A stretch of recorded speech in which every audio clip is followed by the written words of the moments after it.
On a vu dans les trois exemples qu'on a résolus que la quantité de mouvement est conservée surtout dans les cas de collision. Hein, on avait ça pour le cascadeur et le boulet de canon, on avait ça pour le champignon qui était lancé dans la livre de beurre.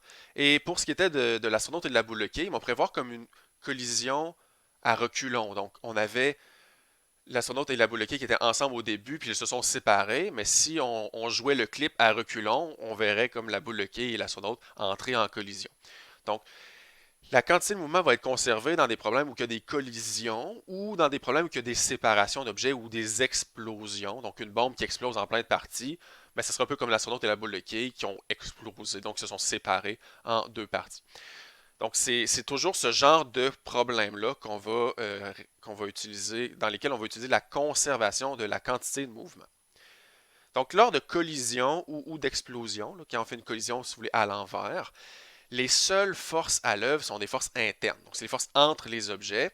Ça fait en sorte qu'il n'y a pas de force nette externe. Donc, la force externe nette est nulle parce que les forces internes s'annulent au final. Donc, ça fait en sorte que s'il n'y a pas de force externe nette, la quantité de mouvement totale est conservée. Donc, ce n'est pas nécessairement conservé objet par objet, mais dans l'ensemble, la quantité de mouvement est conservée. Avant d'aller plus loin, je voulais apporter une petite nuance, une petite précision, parce que c'est pas tout à fait vrai ce qu'on a dit ici dans les collisions. C'est une approximation. Parce que pendant une collision, on pourrait s'imaginer deux objets qui glissent là, sur une table et qui rentrent en collision. Après ça, ils se séparent puis ils rebondissent. On pourrait dire, ben, on va faire la quantité de mouvement en x initial pour un, en x initial pour l'autre. Ça est égal à la somme des quantités de mouvement en x final. On fait la même chose en y et on résout.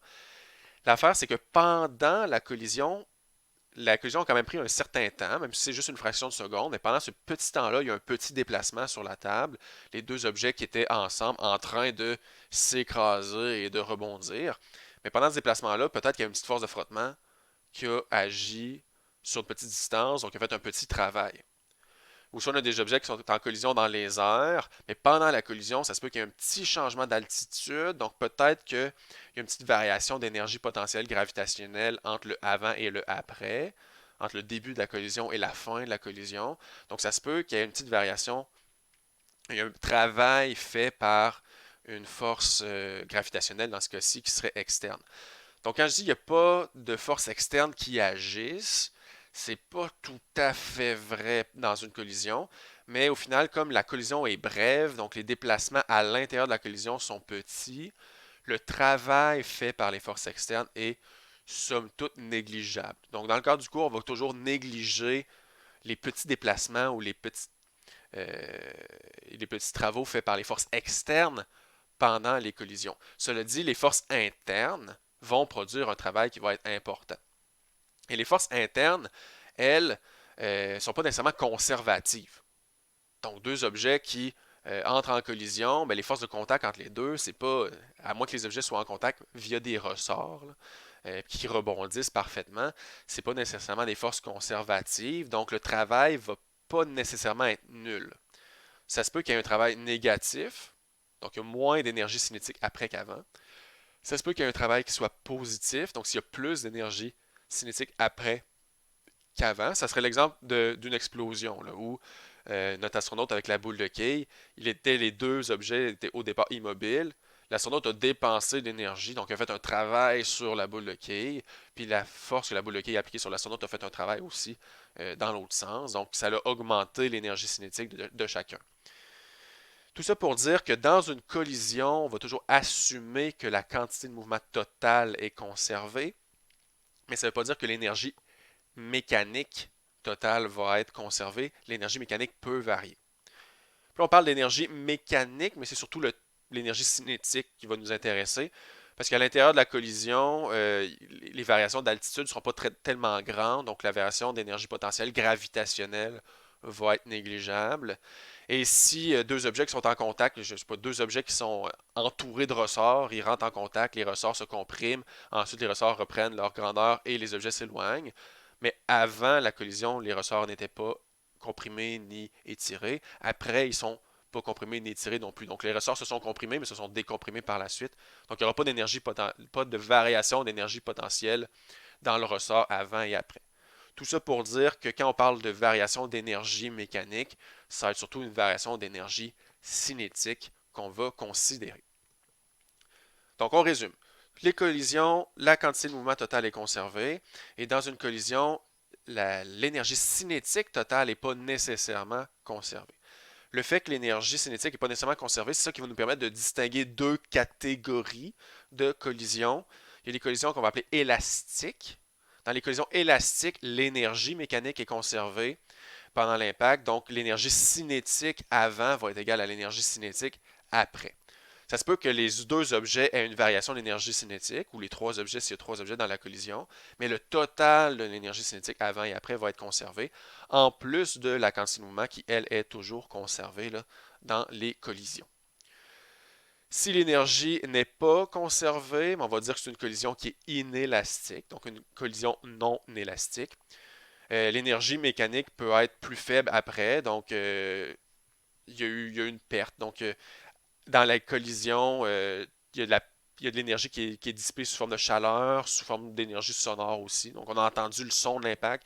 Des fois, ça se peut même qu'il y ait des flamèches, des étincelles, des choses comme ça. Donc, ça se peut qu'il y ait de l'énergie qui soit dissipée, donc il en reste moins dans le mouvement des objets après.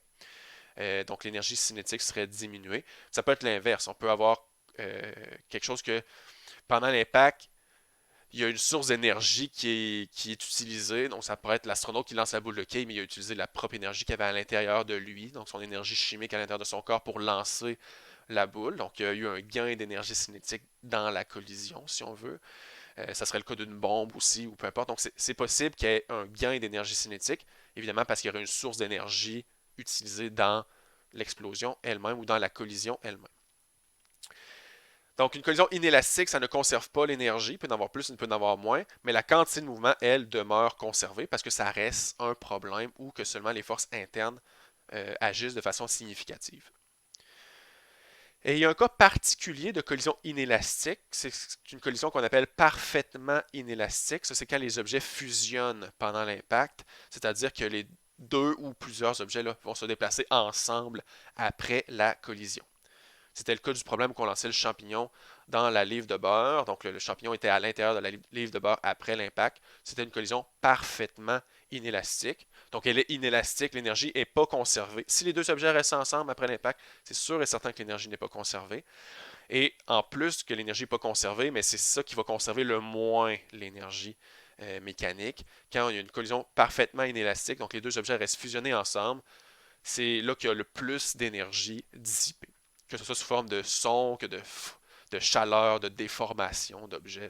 Il y a plein de formes d'énergie qui pourraient être impliquées ici, mais ça ne conserve pas l'énergie quand on a une collision parfaitement inélastique.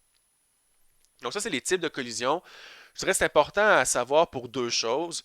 Si on vous dit il y a une collision parfaitement inélastique, c'est à vous de comprendre que les vitesses finales sont égales, parce que les objets vont se déplacer ensemble. Ça, il faut le savoir. Et si on vous dit la collision est élastique, ben, il faut savoir, l'énergie va être conservée. Donc, on a une équation de plus. On a la quantité de mouvement qui est conservée en X, on aurait la quantité de mouvement qui est conservée en Y, qui est conservée en Z, si jamais on était en trois dimensions. Et en plus, l'énergie cinétique avant va être égale à l'énergie cinétique après. Alors, une collision élastique, ça me donne une équation de plus pour pouvoir résoudre.